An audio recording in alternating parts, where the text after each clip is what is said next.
या श्रीस्वयं सुकृतिनां भवनेष्वलक्ष्मी पापात्मनां कृतधियां हृदयेषु बुद्धि श्रद्धा सतां कुलजनप्रभवस्य लज्जा तां त्वां नताः स्म परिपालय देवि विश्वम्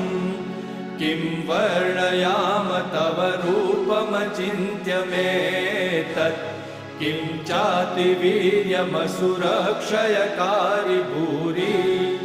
किं चाहवेषु चरितानि तवानियानि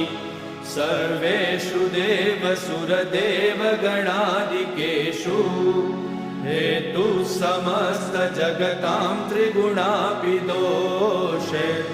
न ज्ञायसे हरिहरादिभिरप्यपारा